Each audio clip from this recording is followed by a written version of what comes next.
นักเรียนบ้านไหนเนาะบ้านนาทมบ่โอ้ชื่อได้ไรฮะสบายดีเด้อพี่น้องทักทายสบายดีพ่อแม่พี่น้องเป็นสุขสุขคนเด้อพี่น้องเขาอึ้งเคยผู้ไทยสิพาพี่น้องไปลินบุญบ้านนาทมเนาะพี่น้องเป็นบุญประจำปีเนาะบุญพระเวทเนาะพี่น้องเนาะตอนนี้เขาก็ได้มาอยู่เขตเส้นทางเสียเข้าบ้านนาทมพี่น้องเมืองอัศพรเนาะแขวงสวรรณเขตเนาะบ่าวอื่นเคยผู้ไทยก็ได้มาครั้งแรกพี่น้องได้บ้ามางานบุญบ้านนาทมเนาะบ่เคยมาจ้าเถื่อก็เลยมากับหมู่เนาะหมู่เพิ่นก็มีส่องอยู่ชื่อวานผู้ไทยพังลาวเนาะเป็นส่องยูทูบเบอร์ส่องใหญ่เนาะพี่น้องเนาะผู้ใดที่อยากเข้าไปติดตามก็เข้าไปติดตามเพิ่นได้เด้อพี่น้องพิมพ์ภาษาไทยเนาะผู้ไทยฟังลาวพี่น้องเนาะมื้อนี้บ่าวอื่นก็สิพาพี่น้องเข้าไปชมบรรยากาศงานบุญบ้านนาทมเนาะพี่น้องนี่เมืองอัศพรพี่น้องเนาะบ่เคยมาจักเทื่อพี่น้องครั้งแรกในชีวิตเดี๋ยวจะพาพี่น้องเข้าไปชมบรรยากาศภายในวัดบ้านนาทมเนาะพี่น้องเข้าไปชมบรรยากาศภายในวัดนำกันเนาะพี่น้องปะไปติดตามรับชมนำกันพี่น้องเส้นทางนี่นะก็บ่เคยบ่ฮู้คือกันว่าพี่น้องว่ามันเส้นทางไปบ้านใดเนาะแต่ว่าเส้นทางไปบ้านนาทมนี่พี่น้องไปเส้นนี้พี่น้องเส้นนี้เส้นทางจะพาพี่น้องไปลินบุญบ้านนาทมเนาะเพราะว่าบ่อื่นเคยผู้ไทยก็เวลาก็บ่ค่อยมีหลายเนาะเพราะว่ายังสิกลับไปเมืองไซผู้ทองอยู่พี่น้องเนาะก็สิได้ถ่ายบรรยากาศให้พี่น้องก็อาจสิบ่จบงานปานใดเนาะพี่น้องเนาะผู้ใดที่เขาชมช่องแล้วก็อย่าลืมฝากกดติดตามเด้อพี่น้องฝากกดไลค์กดแชร์เพื่อเป็นกำลังใจให้ช่องเบาอื่นเคยผู้ไทยพาเที่ยวเนาะพี่น้องเนาะป้าพี่น้องเดี๋ยวป้าพี่น้องเขาไปชมบรรยากาศภายในวัดบุญบ้านนาทมบุญพระเวทเนาะพี่น้องไปชมเบิ่งสาวผู้ไทยนำกัน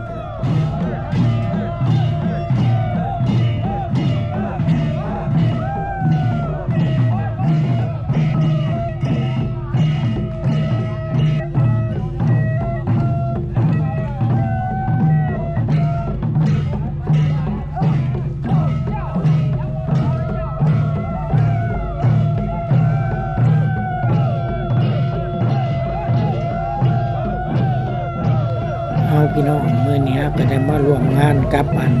ผู้ไทยฟังลาวเนาะก็เป็นยูทูบเบอร์อีกยูทูบเบอร์หนึ่งที่กำลังมีชื่อเสียงเนาะยอดคนติดตามหลายเนาะพี่น้องเนาะอันนี้ก็ได้มาเดินทางนำกันมาถ่ายงานบุญบ้านนาทมเนาะพี่น้องพาพี่น้องไปติดตามบรรยากาศนำกันพี่น้อง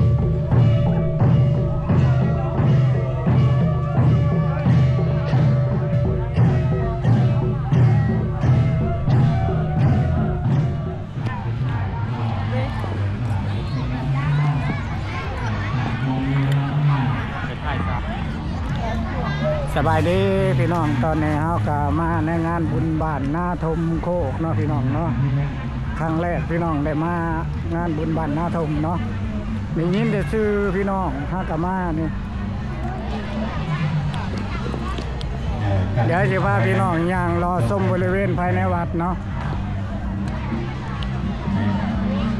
นี่ก็แม่นศาลาเนาะพี่น้องศาลานี่หลังคานี่ยังเป็นไม้อยู่พี่น้องยังมุงไม้อยู่เนาะยังเป็นแบบดั้งเดิมอยู่พี่น้องเจ้าแก้วเดี๋ยวจะพาพี่น้องย่างเลาะส้มบริเวณวัดบ้านนาทมไปเรื่อยๆเนาะพี่น้องเนาะเมื่อนี้ก็เป็นเมื่อบุญพระเวทเนาะขอเจ้าย่อให้เจ้าย่อมไปผู้ใดจะพาเสือบูชาโมทนานำเสื่อส้มร้องเจ้าเจิงเงียนของในท่านเบื้องกระเสริมใหญ่แล้วแต่ว่าวิบากเบื้องสีค่อยผ่าต้นไม้ก็เคยมาพี่น้องเนาะมากับข้าวหน่อยซ่องผู้ไทยพังลาวเนาะเป็นจังเรื่องเป็นหมู่คู่จะได้มาแล้วเพิ่นจะเป็นซ่องมา4-5 ปีเลยเนาะก็ได้มารวมงานกับเพิ่นก็ได้พามาเที่ยวงานบุญบ้านนาทมพี่น้องบ้านนาทมโคกพี่น้องบ้านนาทมโคกหรือบ้านนาทมดงนี่แหละเพราะว่ามันมีสองนาทมเนาะพี่น้องเนาะ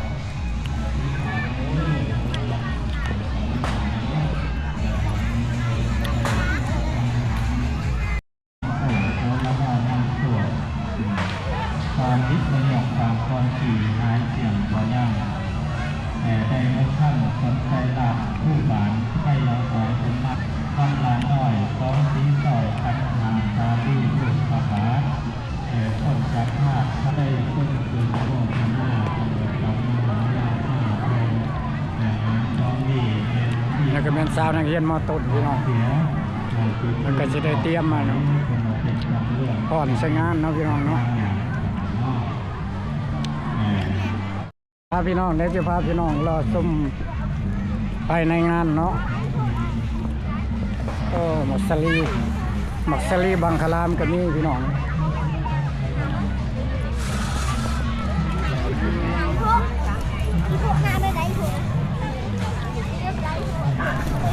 เขตสาวคือไทยได้พี่น้องเขตเพิ่น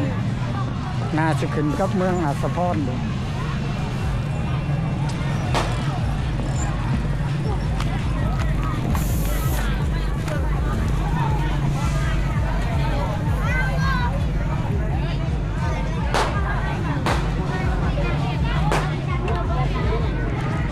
เป็นพวกญาติพวกได้เรื่องพวก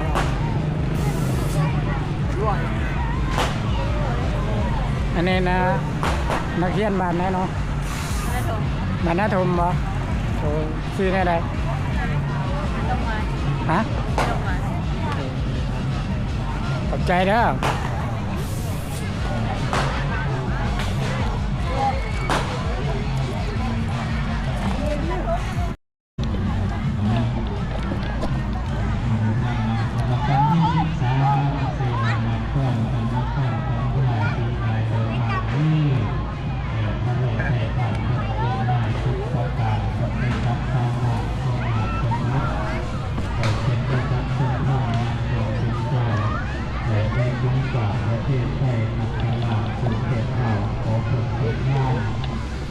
จงใจหอมชมบุญสองเจ้าเพราะอำหน่อยของหลานเรือนพระองค์เพราะอัเจ้ากันหาตะลี่ลูกอาบาศเมื่อเป็นธรรมจงใส่เมี่ยหน่อยเองก่อนการเดินนั้นข้ามทางขอเอาปัญหาเขาลี่เมื่อเป็นธรรมจงใส่เมี่ยหน่อยเองก่อนนะครับการเดินนั้นข้ามเข้าเหตุวีมาเรื่องข้ามเขาผ่านไปนะครับศาลาเนี่ยครับพี่น้องมีแต่ไม้ทั้งนั้นศาลานี่หลังคาก็ยังเป็นไม้อยู่พี่น้องเป็นมาโต๊ะปัญหาที่เกิดผ่านไปแล้วกาลยาเกี่ยวโสกาให้นำสามเขาผู้ขอเกี่ยวกับพ่อจ๋านะครับนางคงป่าเดือนป่าแสวงหาพวงมาที่น้ำเหตุไทยมาเข้าซื้อต้นหามาที่นี่พี่น้องกุฏิที่ยาคู่เพิ่นอยู่นี่ก็เป็นกุฏิหลังคาก็ยังเป็นไม้เนาะพี่น้องเนาะยังเป็นอันกุฏิยังเก่าแก่อยู่เนาะพี่น้องเนาะพี่น้องเสาเนี่ยมีแต่เสาใหม่เลยพี่น้องเดี๋ยวสิมาถ่ายพี่น้องเบิ่งเนาะเสาโตทั้งลุ่มนี่ยังมีแต่ไม้เลยพี่น้องนี่บ่เอิ้นเคยผู้ไทยกะฮักกะได้มาครั้งแรกพี่น้องมาบ้านนาทมเนาะเห็นบ่พี่น้องเสานี่นาสิปุกอยู่กลางหนองเนาะพี่น้องเนาะเสานี่เป็นเสาอยู่กลางหนองเลยเพราะว่ามันมีน้ำอยู่นี่พี่น้องได้มาอยู่ลุ่มนี่อยู่ส่วนทั้งนี้มันบกพี่น้องหลังคาก่อนที่พักอาศัยเนี่ยคู่เนาะตีเพิ่น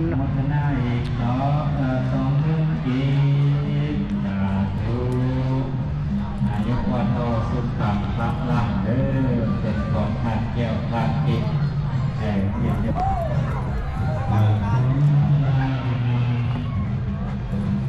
โทษเด้อเจ้าน้อยเนี่ยมันแม่นยังก่อนนี่หอไตบ่โอ้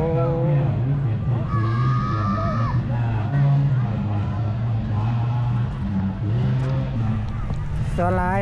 เขตทั้งนี้การเดินทางเนาะพี่น้องส่วนหลายเขาเจ้าสิใส่รถไถหน้าแท็กเตอร์เนาะพี่น้องเนาะรถไถหน้าส่วนหลาย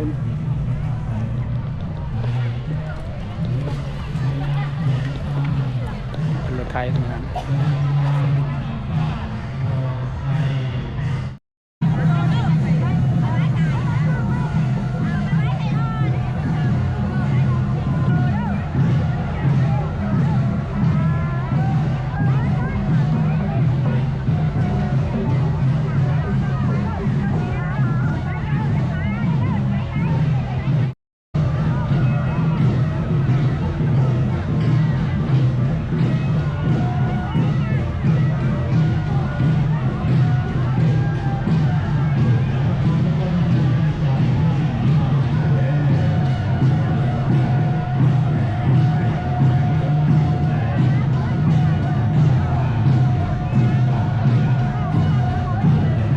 มาเด้อพี่น้องมาเนี่ยมาลินบุญน้ำกันอยู่บ้านนาทมพี่น้องตอนนี้กำลังตีกลองแม่วัดเนาะพี่น้องออกวัด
พี่น้องบุญบ้านนาทุม